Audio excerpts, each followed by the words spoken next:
Vamos lá, meus irmãos. Já oramos agora e vamos começar nossa aula, nossa quarta aula de Educação Religiosa 1. Mais uma vez, graça e paz, boa noite aos meus irmãos. Graça e paz, boa noite a todos. Hoje nosso querido irmão Odair estará participando aqui conosco, então seja bem-vindo, viu, meu irmão? Amém, Participar pastor. de uma aula conosco. Irmãos, como é praxe, eu gosto sempre de ler um texto e hoje eu quero ler um texto com vocês que se encontra em Marcos, capítulo de número 3, versículo de número 14. Evangelho de Marcos, capítulo 3, versículo 14. Esse é um texto que eu particularmente, sempre que leio, tanto do versículo 13 ao 19, eu gosto de destacar esse versículo 14 por causa dessa palavra. Aqui é quando Jesus, ele chama os 12 apóstolos. E o versículo 13 já começa a dar uma ideia da dimensão que era a escola de Jesus. Ele passa uma noite toda orando, diz os outros evangelhos, e ele chama alguns para estar junto dele. E agora o 14 diz, escolheu 12, designando-os apóstolos, para que estivessem com ele, os enviasse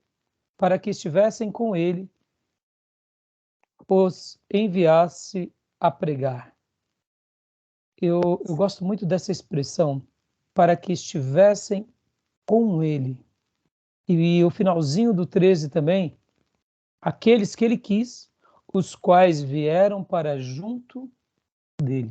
Como que está a versão dos irmãos? É a mesma versão? Eu li na NVI. Vocês têm outras versões? Mas eu tenho outras aqui também, pastor. Então, Na Almeida Revista Atualizada, por exemplo. Pode ler. Lê o 13 e o 14. 13 e 14. Depois subiu ao monte e chamou os que ele mesmo quis, e vieram para junto dele. Então designou 12 para estarem com ele e para os enviar a pregar. Estar junto a ele. A escola do mestre era uma escola integral. E era uma escola não só integral, mas relacional. Era uma escola baseada não só no ensino, mas muito no ensino. Mas não apenas o ensino de passar e transmitir o conhecimento, mas de passar e transmitir a vida. O maior ensino de Jesus era transmitido com a vida dele, não apenas com o ensino dele. O ensino que ele pregava era fantástico, mas a maneira em que ele encarnava esse ensino era extraordinário. Os irmãos estão com alguma outra versão? Não? Eu tenho a Nova Almeida atualizada também, deixa eu ver se está diferente. A minha é corrigida, é a mesma que o pastor Johnny acabou de ler. Então tá bom. Maravilha. Então, continuando aqui, meus irmãos, hoje, nossa pauta do dia de hoje, nós, em primeiro lugar, vamos fazer aqui aquele debate do áudio, momentos de decisão. Logo depois, nós vamos eu vou passar a lista de... nós íamos debater também os áudios do pastor Carlos Queiroz. Eu procurei demais aqueles áudios, não achei. Eu tenho esses áudios em fita cassete, mas eu não tive tempo de poder traduzir, né, de cassete para MP3 para enviar para vocês. Então, eu já disponibilizei, inclusive, aqui no grupo do seminário, 2 vídeos do Carlos Queiroz e um terceiro que é do Hernandes Dias Lopes, que aí vocês vão ver também, que é tratando mais sobre o Sermão do Monte.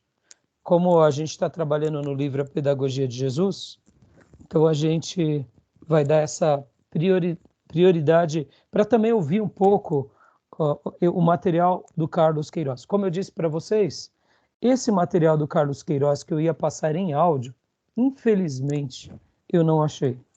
No entanto, eu procurei algum material, mas eu estou passando esse material para vocês na tentativa de ser algo naquela linha. O que eu gostaria mesmo era de passar o material que eu já tinha selecionado. Hoje eu fiquei praticamente um tempão da minha manhã. Eu achei mensagens de tudo que é pastor, irmão, vocês não têm noção. Eu tenho um acervo de áudio muito grande, mas as mensagens do pastor Carlos Queiroz eu não achei. Então eu repassei no canal esses 3 vídeos para vocês assistirem para a próxima aula, tá bom? Combinado? Graça e paz, Felipe. Seja bem-vindo, filho. Seja bem-vindo, Felipe. Paz, pastor. Paz, irmãos. E nós estaremos também trabalhando hoje um pouco nos slides e, por último, no livro. Tá bom, meus irmãos? Então, agora na nossa abertura, já lemos o texto bíblico, já oramos. Vamos comentar um pouco sobre o momento de decisão, aquele material que eu passei para vocês ouvirem. O que vocês acharam? Quais foram os pontos relevantes? Vamos fazer um breve debate aqui. Vamos lá. Bom, a ideia de usar ilustrações, eu particularmente já faço isso, né? Assim, mas é óbvio, né? Toda a fala dos Bobs veio a calhar, porque só me fez entender que é uma necessidade ainda maior aproveitar dessa ferramenta para tornar mais claro o entendimento de quem nos ouve. O que eu achei interessante na fala deles inicial óbvio, né? Eles ali, ambos convertidos, né? Pelo que eu percebi, um é comediante, o outro é pastor. Inclusive, eu pesquisei um pouco a respeito dele, é um pastor aposentado. Nem sei se ele está tão atuante como de fato esteve anos atrás. Mas, assim, aquilo que o senhor chegou a mencionar, inclusive, na última aula, né? A gente tem uma tarefa como pastor, como pregador, como ministro, de ser atual, obviamente sem perder a essência, né? Sem deixar de se alimentar biblicamente. E isso, de fato, acaba sendo, vou colocar aspas aqui, um fardo, né? Que a gente tem que se renovar o tempo todo. Enquanto eu estava ouvindo eles falando sobre isso aí, eu lembrei de alguns pastores, eu não tinha contato, mas pastores que cometeram suicídio. E uma outra informação que eu fiquei sabendo era em virtude da carga que eles tinham de responsabilidade dentro do ministério.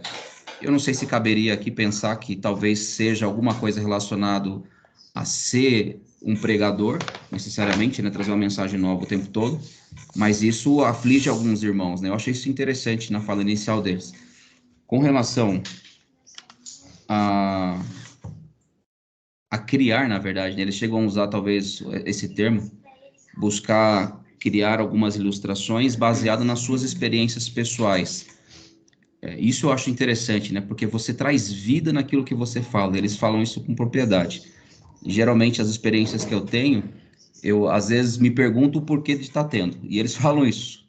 E talvez é interessante, aí baseado na fala deles, né? Tentar... eles usam, inclusive, 3 pontos, né? Primeiro, agarrar uma história. E depois questionar o motivo pelo qual essa história está ali. E depois transformá-la.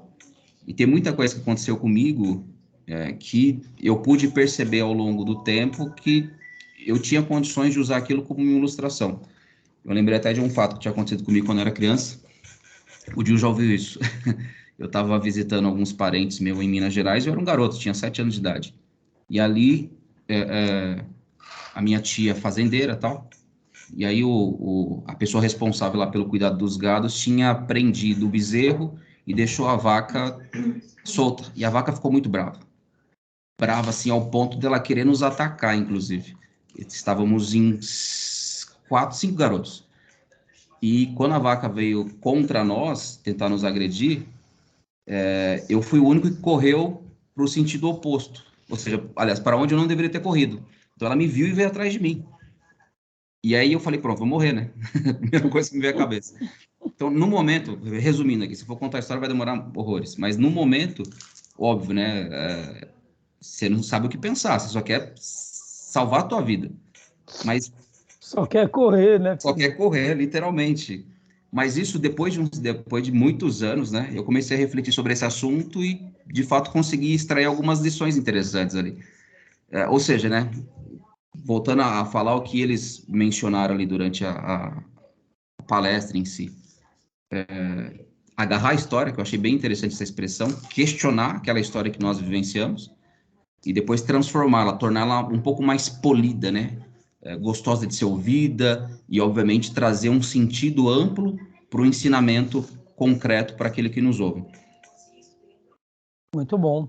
Joia. Já, se você for lembrando de mais coisas, não tem problema.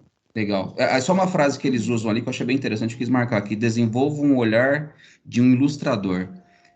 Geralmente, eu pelo menos não achei que não tinha, mas avaliando um pouco o contexto da minha vida, é muito comum, porque eu gosto de ficar remoendo algumas coisas, mas não remoendo no sentido negativo da palavra. Na verdade, acho que a palavra correta aqui agora é ruminar, né? Usamos no passado, inclusive, ruminar. Obrigado, Felipe. Então, uma realidade... Eu só preciso, na verdade, desenvolver isso com um pouco mais de clareza, mas é bem interessante, sim. É claro, pastor, que eles são, os dois Bobs são profissionais na área, né? Então, é natural que quando nós aprendemos com essas pessoas que têm uma longa experiência, a experiência deles nos enriquece demais e a gente vai pegando ideias para a gente unir, né? E somar no nosso acervo diário, nas nossas ferramentas, porque é como, por exemplo, um conferencista profissional. Ele tem um domínio sobre aquilo de uma forma, uma pessoa que ensina sobre a arte de se comunicar, né? Então, é natural que essas pessoas vão ter uma experiência gigante, mas tudo isso mostra, né, como a tarefa não só de ilustrar, mas de ensinar, porque a proposta ali de usar ilustrações, etc, tal, é como que você tem uma comunicação muito mais poderosa. A proposta é uma comunicação mais poderosa. Esse vídeo nós poderíamos usá-lo também na arte de pregar, na arte de homilética, porque tem a ver com ilustrações, né? Mas assim, eu achei muito importante, porque aqui, como a gente está falando sobre educação, tem hora que quando a gente pensa sobre a pregação, nós pensamos sobre o assunto das ilustrações. Mas quando nós estamos preparando uma aula de escola bíblica, nós muitas vezes não nos lembramos da ilustração. A gente está preocupado apenas do quê? De colocar textos bíblicos, história. E muitas vezes aquele ensino que é maravilhoso, ele pode se tornar melhor ainda. Com o quê? Com a beleza das ilustrações. Então, assim, é muito importante, né, a gente estar aprimorando. Deixa eu até contar aqui rapidinho uma história de um amigo meu. Esse amigo sempre foi um cristão muito piedoso. O nome dele é Sidney.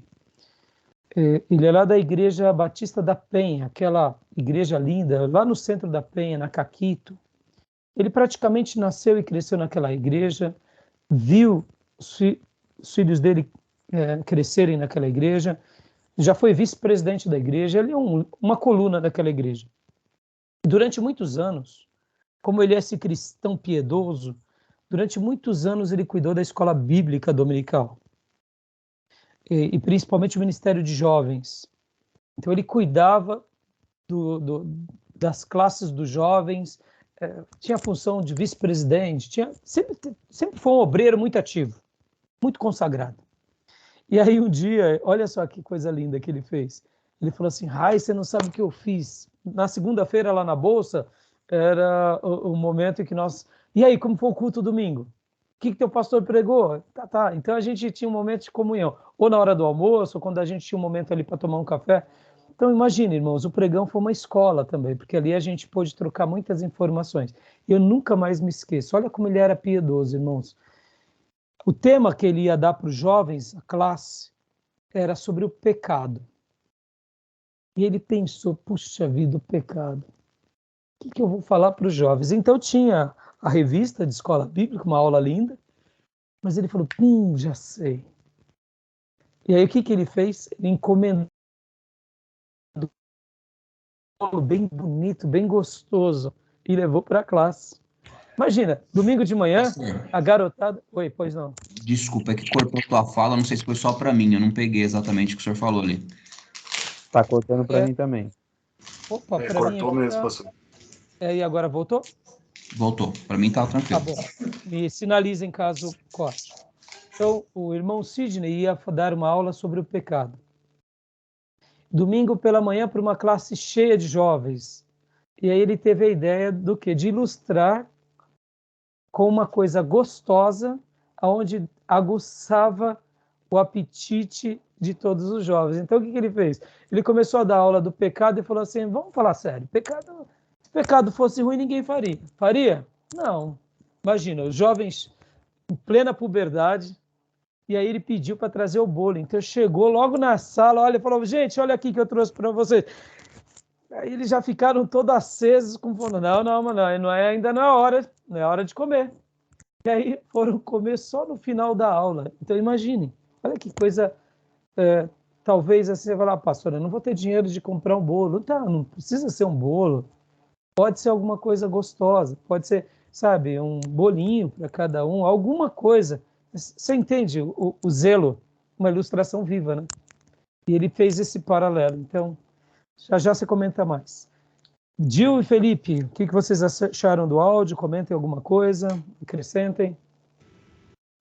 O Johnny pastor, já achei o falou áudio muito tudo, né? interessante. Eu não pude anotar nada, eu ouvi indo para o trabalho, né? Mas que eu me recorde, gostei muito da ilustração não vou lembrar o nome dela, mas que ela ficou com o bumbum exposto lá diante das crianças. Cara, foi muito legal aquilo lá, cara. Muito legal também a ilustração da verruga, né? Que ele arrancou uma e as outras o Henrietta. organismo tratou de curá-las por si só. Muito legal. Eu, particularmente, pastor, eu tenho dificuldade em usar ilustrações da minha vida mesmo, assim. Eu não me recordo de ter trazido nenhum, assim, das minhas pregações, ilustrações de coisas que aconteceram comigo mesmo. Já usei, eu tenho dificuldade, na verdade, né? Eu uso poucas. Eu até comentei isso com o pastor Johnny, mas acho muito legal, assim, quem tem essa facilidade. O pastor Johnny é uma das pessoas que usa muito bem ilustrações, assim, eu admiro por conta disso. Mas eu tenho bastante dificuldade.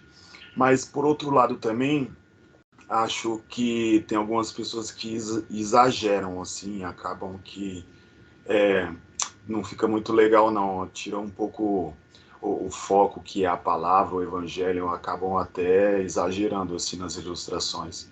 E isso eu também acho que é os extremos, né? Os extremos não é muito bom, não. Mas, em questão do áudio, eu achei fantástico. Eu vou me policiar e vou tentar melhorar em relação a isso, porque eu acho que é maravilhoso. Ótimo. Agora, dizer uma coisa, viu, Gil? São características de pessoas. Quando você tiver aula de homilética, nós vamos ter um dia que a gente vai usar bastante com ilustrações. Então você vai ver que a ilustração, ela tá, vou dar um exemplo. Você está contando uma história bíblica, que nem domingo eu preguei sobre oração. Então eu falei, o título da minha mensagem é 4 intercessões que tocam o coração do Pai. Primeira intercessão que toca o coração do Pai é aquela intercessão que nós fazemos. Aí eu citei Abraão, citei Jeremias, citei Ana e citei Daniel. No fato de ter citado esses homens de Deus, foram ilustrações. A minha ilustração foi na própria palavra. Eu ilustrei com a própria palavra a biografia e a obra daqueles homens, entendeu? Então, muitas vezes você usa ilustração e não sabe que está usando, entendeu? Porque existem pessoas que têm uma facilidade maior de olhar na vida e pegar aquela ideia e aplicar. Por isso que esses irmãos, os Bobs, eles acabam enriquecendo a gente. Quando eu for dar aula de homilética para vocês, eu vou indicar um livro chamado Pregação e Pregadores. Lá, Dr. Martin Lloyd Jones, é fantástico, esse livro é fantástico. Eu acho que vocês já conheceram ele, né? O pastor aí, Johnny falou para nós lermos ele. Isso, eu acho que nos módulos anteriores já tinha indicado eles para vocês, né? Ou não? Não sei. Bom, seja o que for, eu sempre indico. E o que eu ia dizer para vocês? Pastor Martin Lloyd Jones, ele vivia com uma caderneta no seu bolso, nos seus dias não tinha smartphone, e aí ele ia tomando nota, tanto das ideias que Deus ia dando, olha aí, ó, põe de novo, pastor. É que a imagem acho que não vai aparecer, né? Não está aparecendo, põe perto do seu rosto, isso, aí foi, joia. Mas já, isso, agora foi. Joia. Esse livro foi um dos que mais me abençoou a minha vida sobre a questão da homilética.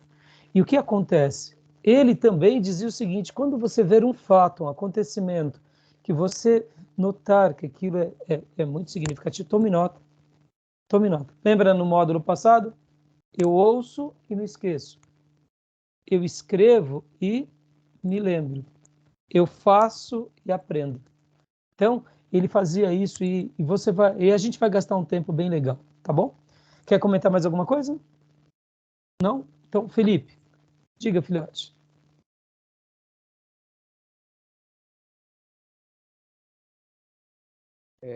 Eu já tinha ouvido esse áudio algumas vezes, seja por conta de quando a gente estava na liderança, o senhor passou para nós, né? Sei. Muito material do Summit, né? Mas o que chama atenção nesse áudio é justamente essa questão. Aliás, ilustração é o tema central da discussão, né? O que a gente tem que levar em consideração é que ilustração é uma das ferramentas que nós temos na comunicação, né? Uma das, como o senhor bem disse, são características de pessoa para pessoa, né? Tem uns que vão usar mais, outros menos, né? E até mesmo dentro da disciplina de didática que eu tive na universidade, a gente também tem características de professores, né? Então, cabe a gente também perceber qual que é o nosso estilo Exatamente. e também fazer uma avaliação para a gente não ir para os extremos, né? Por mais que eu, de repente, eu não tenha uma característica de ilustrar bastante, mas isso não quer dizer que eu não irei nunca ilustrar. Uma hora ou outra a gente vai usar uma ilustração, outra até mesmo dentro das escrituras. Cristo utilizava muito ilustração baseado na natureza, baseado na criação. Se a gente vê algumas ilustrações do próprio Jesus, né, para ensinar o povo, porque muitas vezes a ilustração ela ajuda na compreensão de quem nos ouve, né? Não só a nossa comunicação se torna mais fácil. Então, porque às vezes determinada situação, determinado texto, às vezes é complicado e de repente uma ilustração acaba ajudando na compreensão, não só nossa como pregador, mas de quem nos ouve, né? Então a compreensão se torna mais clara. Eu acho que é isso. Acho que é uma questão de ter a ilustração como ferramenta e saber utilizá-la no momento certo, né? Como o Muito bem. Evangelson mesmo disse, né? Sim, sim. Tem gente que ilustra demais. O Palharim, se vocês parar para pensar, o Palharim é só história.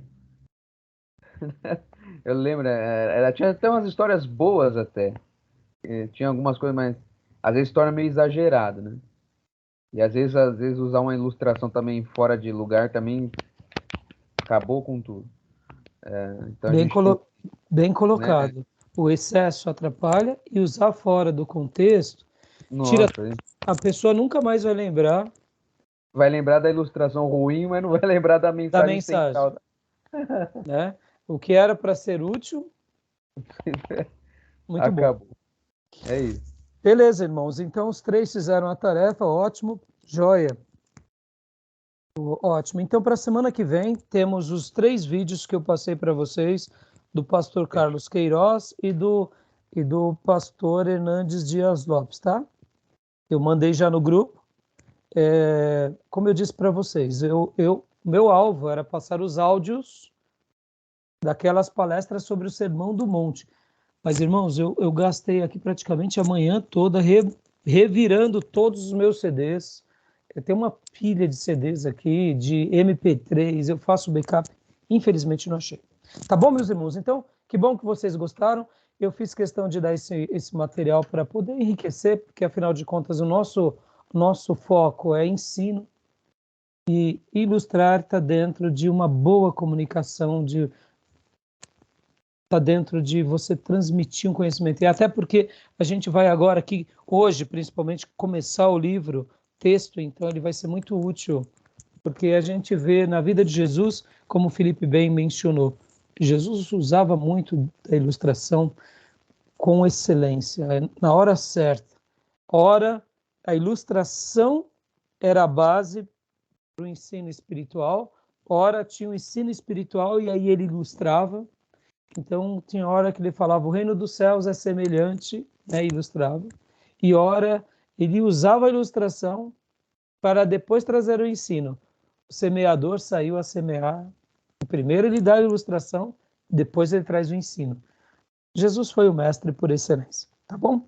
Então agora, em segundo lugar, irmãos, já falei dos vídeos, do material, debatemos, né, a nossa aula da semana passada, o áudio, passei os vídeos, vamos para o terceiro lugar, que é os slides. Os slides, eu queria apenas pontuar rapidamente aqui com vocês, os nossos slides de educação cristã, passei para vocês, todos os slides, a gente não vai gastar muito tempo com eles, até porque aquela apostila que já vimos, ela trata da síntese de quase todos esses slides. Mas é claro que eu vou estar pegando um aqui e outro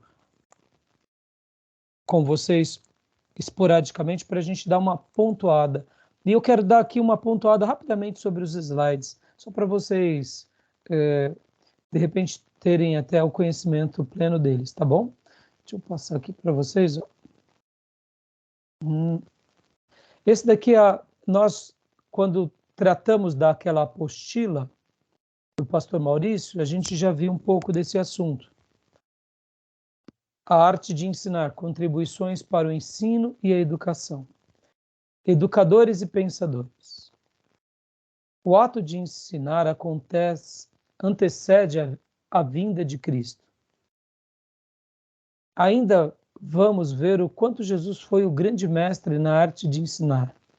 Após a reforma, muitos nomes apareceram no aspecto da educação cristã.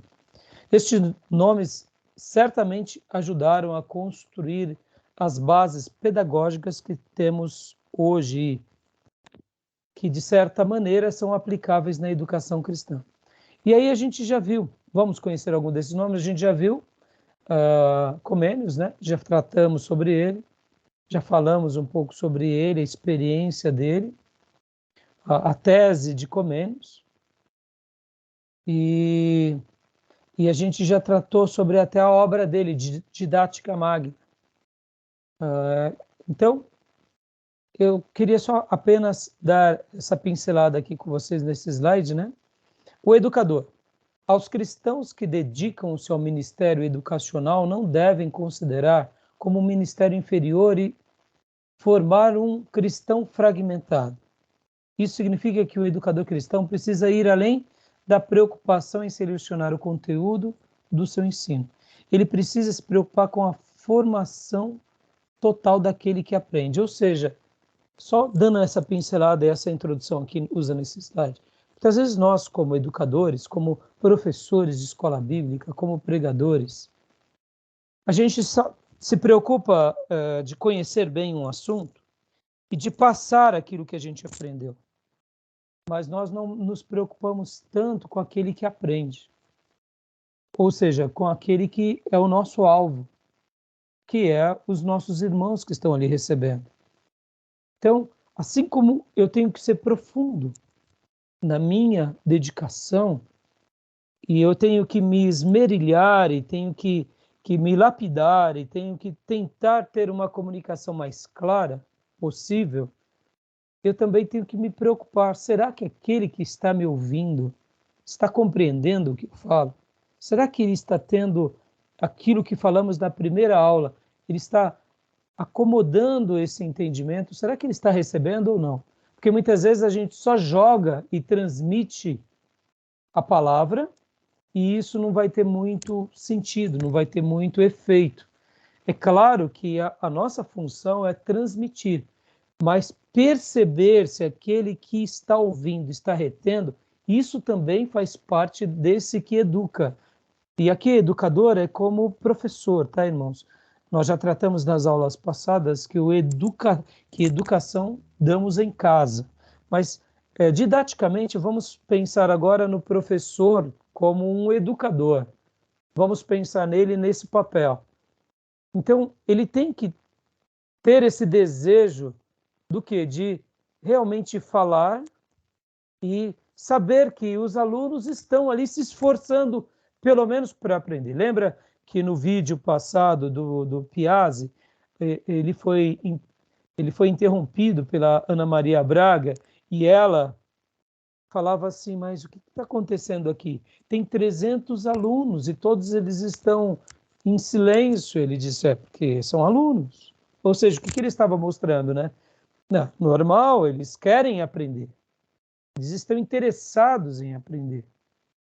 O fato ele até ilustra aquelas que ele foi dar aula lembram disso? Que ele foi dar aula num colégio e foi uma fase dificílima da vida dele, porque a menina lá, pastor, hoje eu não estou bem, eu estou na fossa. Vocês lembram desse episódio? Acordam? Estou na fossa, professor. O quê?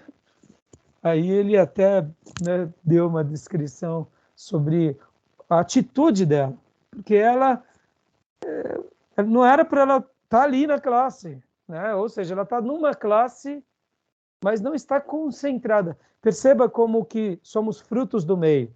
Muitas vezes achamos que isso é normal. Não, isso não é normal. O momento de ensino tem que ser um momento de profunda reverência, de profunda atenção.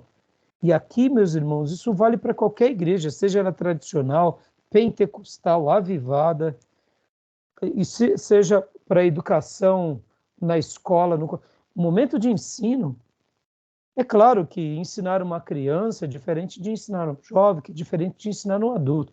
A criança é muito mais ativa, ela está ali em plena atividade, mas ela está atenta naquela atividade. Por isso que a didática de um professor para aqueles que são os pequeninos é uma didática especial. Mas então é importante que o educador saiba disso. Eu domino o assunto, mas os meus alunos estão retendo, estão participando, cada um da sua forma. Uns vão absorver mais, outros menos, mas isso é importante. Tá bom, meus irmãos? Beleza até aí? Tudo bem? Pastor, o ensino hoje na tua congregação, na tua igreja, ele se restringe aos cultos ou o senhor tem ensino bíblico dominical? Então, atualmente nós ainda não voltamos com a escola bíblica, mas eles têm se restringido aos cultos.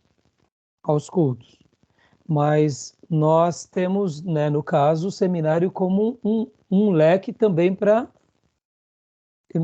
Vocês estão sendo fruto disso. O irmão que quer nadar mais de braçada, é só se matricular, que a gente vai criar ferramentas para.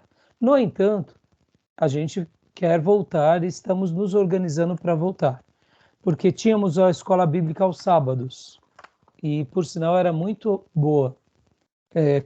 Então, assim, o que eu penso, pastor Johnny, até respondendo sobre essa questão, toda igreja tem que ter ensino. Muitas vezes nós temos um culto que leva ensino, que é profundo. Temos uma ferramenta, vamos dizer, ferramentas que levam ao ensino. Agora, é claro, você pode ter, por exemplo, vamos dar uma ilustração. Você pode ter muitas classes rasas. Concorda? Muitas vezes tem um professor ali que ele não se prepara, que ele se reúne, lê um texto bíblico, conta uma historinha, ou seja, choveu no molhado. Mas qual que é a grande beleza? A beleza é que quando a gente pensa no modelo de Jesus, pode ver que Jesus ele não estava pré-estabelecido a horário. Qual era o dia de culto de Jesus? Vamos lá. Quando era o culto de oração de Jesus? O tempo todo. Exatamente, era o tempo todo, mas não tinha um programa pré-estabelecido. Os discípulos seguiam ele Quando ele estava em Jerusalém, eles vinham. Então, perceba o que eu quero dizer. O modelo de classe ele é muito boa, mas muito mais efetivo é o modelo de ensino que você transmite. Jesus, por exemplo, ele não estava em todo Israel o tempo todo, mas aonde ele passava, ele deixava um ensino. E aquele ensino alimentava aquelas pessoas e transformavam elas.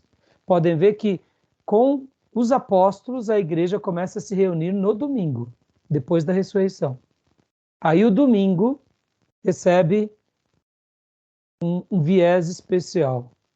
Antes do domingo, os discípulos se reuniam no sábado. Mas fora disso, a igreja primitiva, como que eles se reuniam? Qual era a agenda da igreja primitiva? Comunhão nas casas, partir o pão e vida de dedicação ao ensino apostólico. Então, a escola bíblica apostólica era uma escola bíblica in loco. Podem ver que os valores não eram valores cartesianos. Sábado é dia da escola bíblica disso, domingo. Agora, pastor, eu sou contra. Não, meus irmãos, tudo que nós pudermos utilizar como ferramenta de ensino é útil. Hoje, por exemplo, nós temos o quê? Aqui, a tecnologia. É uma ferramenta de ensino, que os nossos irmãos da igreja têm que também aproveitar. Nós temos que aproveitar e eles também têm que aproveitar. Quer uma coisa melhor de ruminar do que você poder assistir o culto na íntegra quantas vezes você quiser? A aula, por exemplo, nossa aula está sendo gravada por quê? É uma maneira de ruminar.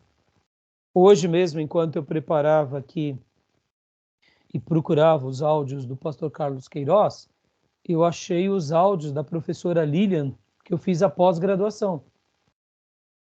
E eu peguei, eu falei, puxa, que beleza, eu achei aqueles áudios. É uma quantidade grande de áudios do módulo que eu fiz na minha pós-graduação de teologia urbana. E só que naqueles dias não tinha o fenômeno das redes sociais nem das gravações online. O que eu usava? Lembra aquele aparelhinho MP3? Gravadorzinho digital? Professora, a senhora me dá licença? Então pega o ambiente da sala. Mas, irmãos, são ferramentas. E aí hoje, inclusive, já separei esses áudios. Inclusive está aqui, ó, vou até mostrar para vocês. Olha só, isso tudo é ferramenta de educação. Já separei os áudios, ó.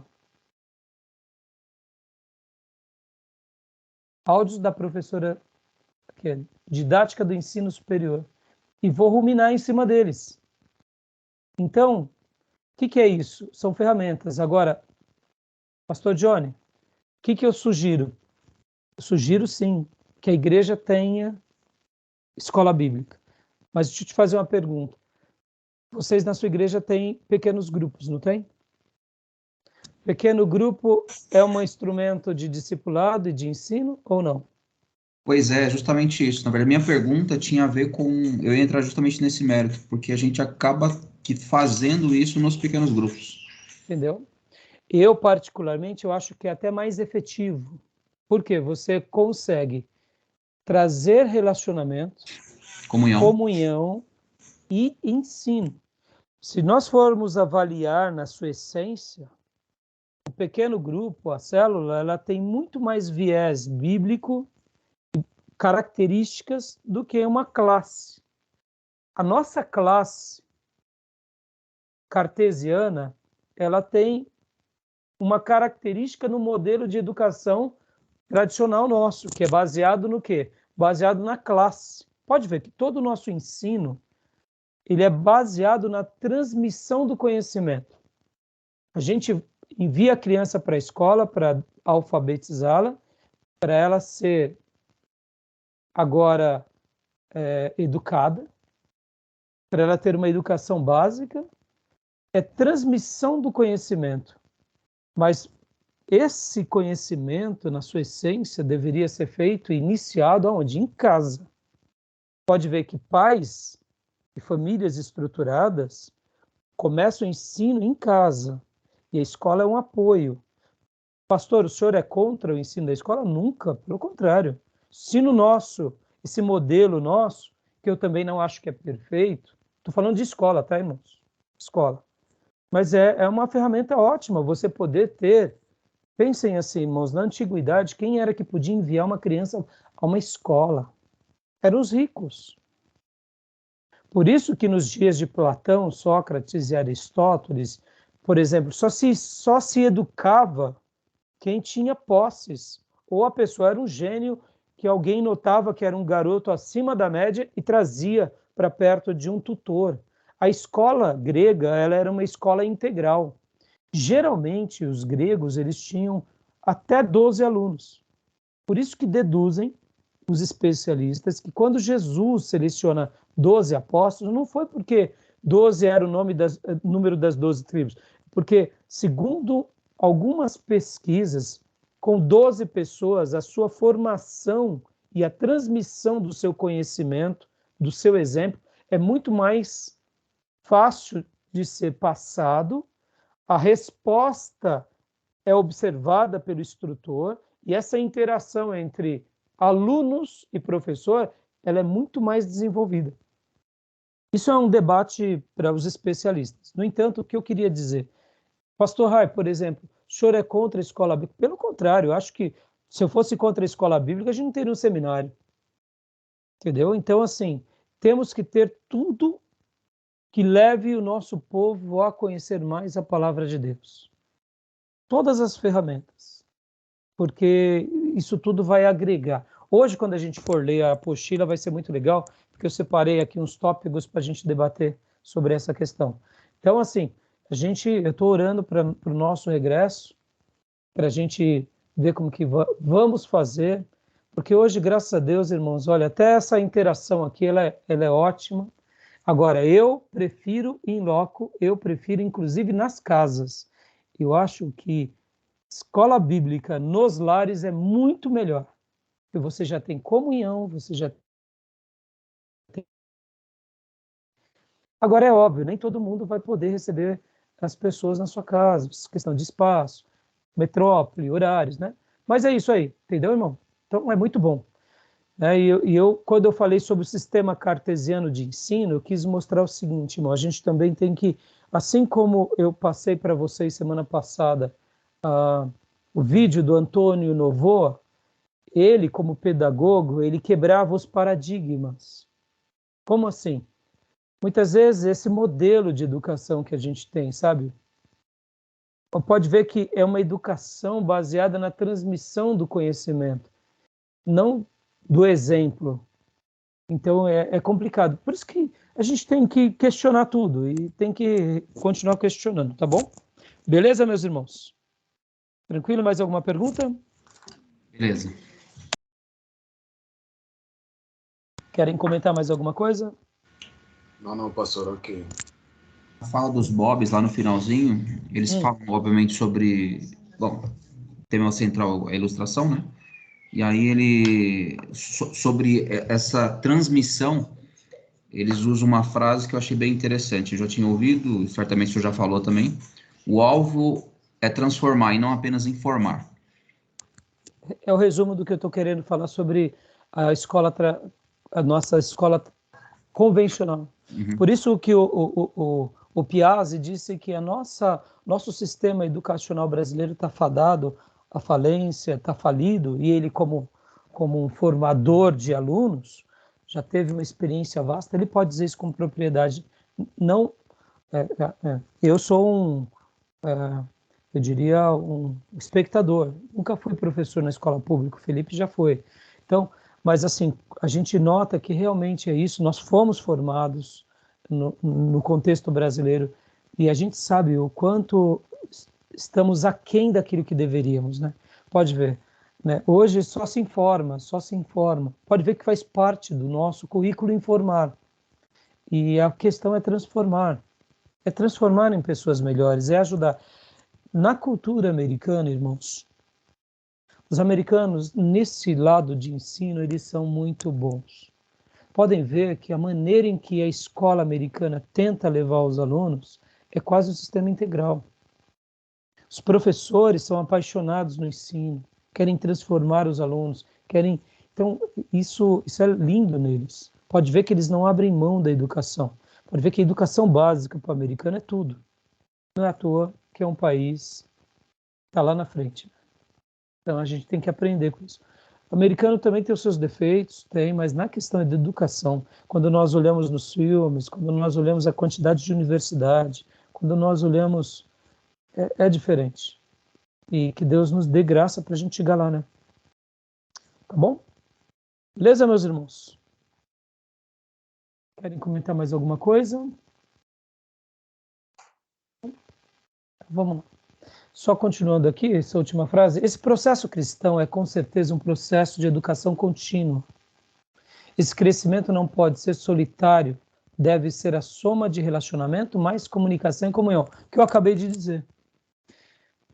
Este processo de recíproca comunhão que o cristianismo ganha força, cresce e se desenvolve nas pessoas.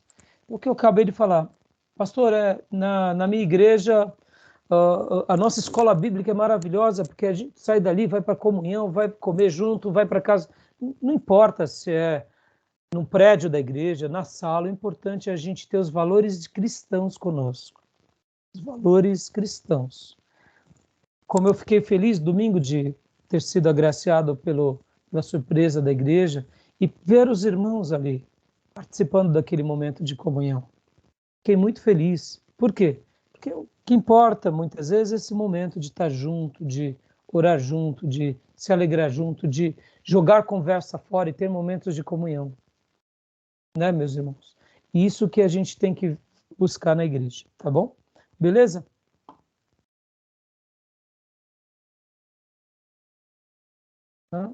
Pera lá. Aqui.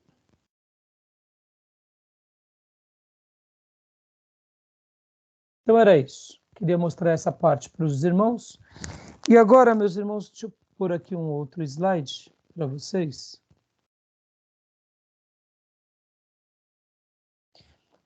Nesse slide aqui, que aqui vai fazer uma evolução, né? Aqui é mais ou menos aqui é uma demonstração do processo de educação no período da Idade Média. Então, eu só vou pincelar ele aqui para vocês, ó. Vai mostrar como começa a educação medieval, tal. Uma outra hora a gente trabalha com mais detalhes sobre eles, tá bom? Estou mostrando aqui para vocês, só para vocês terem uma noção.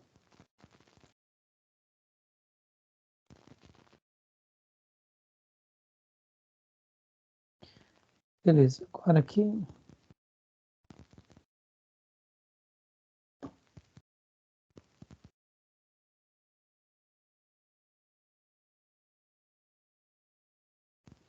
Esse slide da professora Aparecida, eu gostei bastante também.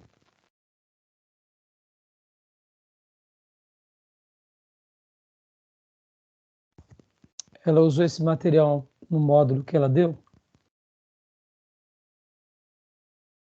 E aqui eu queria dar uma pincelada com um pouquinho mais de detalhes sobre esse slide. Leia para nós, Felipe Rente, por gentileza.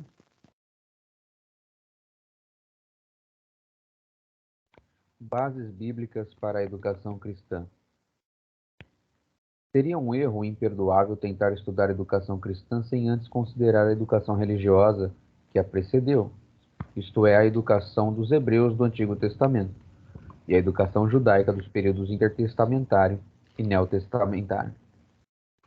Todas as grandes ideias associadas com o Antigo Testamento, revelação, profecia, sacrifícios, ritos, a presença e o poder de Deus, etc., de uma ou de outra forma, estão relacionados com o sistema educacional dos israelitas.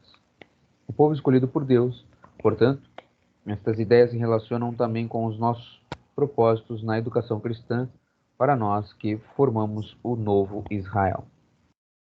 Nós comentamos aqui já nas aulas passadas sobre essa questão da educação do povo judeu, lembra? Eu falei que a criança era educada no lar com a palavra de Deus. Então, nós não podemos esquecer disso nunca. Por isso que, quando eu questionei aqui o sistema cartesiano de educação, podem ver, por que o nosso sistema está falido? Porque o pai joga joga a criança na escola e quer que a escola o eduque. Ele não cumpre o papel de educador e quer que a escola o eduque. Ah, pastor, e isso só acontece na escola? E na igreja? Bem, vamos lá. Os pais chegam e jogam a criança lá na escolinha da igreja e diz o quê? Pastor, cuida desse endemoniado. Arranca esses cramunhão desse menino porque tá demais. É assim ou não é? Aí eu pergunto para você, olha o meio influenciando os lares. Porque uma pessoa digna jamais vai ver a igreja como a educadora. Ela vai ver a igreja como o quê?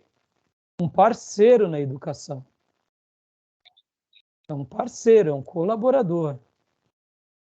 Pode ver que as mães, muitas vezes, que não cumprem o seu papel, e os pais querem que a igreja faça isso. Irmãos, esquece. Ó, agora, olha que coisa que interessante. Não vai chegar em lugar nenhum. Isso é uma profecia anunciada de derrota. Por quê? Porque é um lar derrotado, é crianças derrotadas. Por quê? Tudo que for ensinado na igreja, os pais vão desconstruir em casa. Concorda? Concorda? A criança chegou cheia de cramunhãozinho. Aí a tia falou, não, filho, não pode. Aí vai, gasta um tempo. Chega em casa, o pai não educa. O mau exemplo paterno destruiu aquilo que foi lançado, a sementinha da igreja. Como que essa criança vai absorver? Não vai, gente. Nunca. Por quê? Porque muitos cristãos fazem da igreja os educadores, não é a igreja o educador. A igreja, a escola bíblica, ela é parceira das famílias. Ela é parceira na construção. O pai e a mãe são piedosos, são zelosos.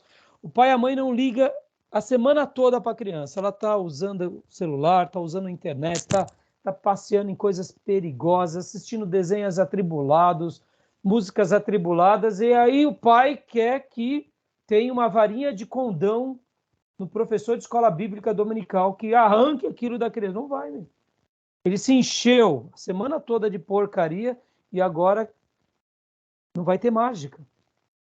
Agora, quando essa criança ela é lapidada na sua casa, ela é instruída na sua casa, e ela é zelada. Não, filho, não faz isso que Deus não gosta. Não, filho, vem cá com o papai.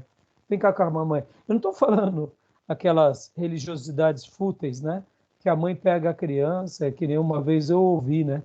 Que minha irmã, a Bíblia fala assim, dai glória a Deus em tudo. Então ela pegava, quando a criança aprontava, pegava a cinta e glória a Deus!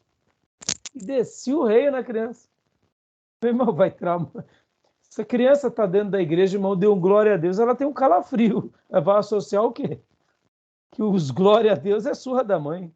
Olha que falta de sabedoria, né? Você tem que dar glória a Deus por tudo. Você está educando o filho, você não precisa dizer, né, glória a Deus. Na hora que você está descendo a varinha na criança, né?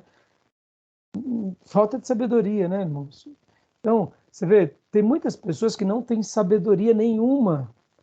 Acham que deixa a vida levar o ensino, e é por isso que é perigoso. Então, a gente não pode se esquecer que tudo que o judeu fazia e tudo que a igreja primitiva fazia tinha esse respaldo do zelo em casa. Tá bom, meus irmãos? Vamos ver mais um slide aqui. Querem comentar alguma coisa? Tranquilo? É isso, a gente está falando da faixa etária infantil, né? Tem muito cristão adulto, velho, de igreja aí que vai querer aprender só na igreja, esquece do seu, né, da sua vida diária de zelo com a leitura, com o estudo, em perceber a vida como um cristão, né? Também não adianta nada. Sim, isso vale para todas as áreas, né, Felipe? Todas as áreas, né? E a gente tem que ser firme nisso, de mostrar que as pessoas... Aliás, a criança só vai ter interesse e vai aprender com os pais se eles verem um exemplo dentro de casa, né? Exatamente. Eu tive casos dentro da escola onde se chamava a mãe para aquele determinado aluno que era o demônio puro, mas a mãe falava que não podia ir na escola porque ela tinha que ir no ensaio do coral da igreja. Então, ela gasta tempo no ensaio do coral da igreja, mas ela não gasta tempo com o próprio filho. Qualidade com filho, é isso aí. Então, aí vamos lá, vamos fazer isso. Vocês são futuros líderes, quem sabe vocês vão cuidar de congregações, vão cuidar de igrejas, vão cuidar de classe. Como que a gente resolve isso de uma forma bíblica? Mamãe, papai, reunião com o seu filho na escola. Reunião com o seu filho na escola. Coral depois, que o problema do filho foi resolvido. Porque o filho você vai carregar ele para sempre. E coral você vai ter a vida toda. Tá entendendo, irmãos? Agora vamos lá, ó. É por essa razão, irmãos, que cada pastor tem o seu estilo, né? Mas essa seria a minha instrução a qualquer ovelha minha. Tenha dúvida, o Felipe me conhece. Tá comigo aí há mais de 25 anos, né, Felipe? Foi por 25 anos. Se converteu ali quando eu tinha acabado de me ordenar.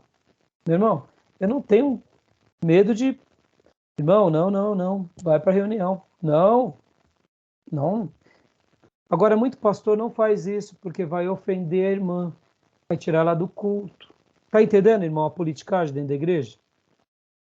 Irmão, ou a gente tem uma igreja de ensino ou a gente não tem nada. Isso vale para tudo, viu, irmãos? A pessoa quer participar do ministério com a vida toda torta. O que a gente tem que fazer? Não, é tão simples, a gente tem que ser corretivo, entendeu? Pastor, e quando a gente não sabe? Se não sabe, a gente não sabe, ué. Deus não revelou, nem o povo contou, né? A gente não sabe. Mas isso que o Felipe falou, a gente tem que fazer. Eu, por exemplo, irmãos, meu filho Felipe, eu tive o prazer de ir em quase todas as reuniões do colégio dele. Por quê? Porque já estava de tempo integral. Então, a maioria das vezes eu que acompanhava até a escola. Opa, reunião de pais? Bora. Não é comigo, é com o pai. Pode ver que até essa função nós passamos para as mulheres, elas que são as educadoras da casa. Isso é um lado frouxo de ser sacerdote do lar. Entendeu? A gente deixa para a mãe educar as crianças, não o pai. Não, meus irmãos. Vou até dar um exemplo meu aqui. Aqui em casa eu sou o general do ensino, não abro mão. Eu fico em cima, entendeu? A vida toda foi assim. Graças a Deus já estão homens crescidos, então já cumpri o meu papel. Mas até hoje, e aí, filhote, como que tá? Como tá os estudos? Porque o estudo vai fazer a diferença para a vida toda, meus irmãos. E o Felipe contando isso é frustrante, não?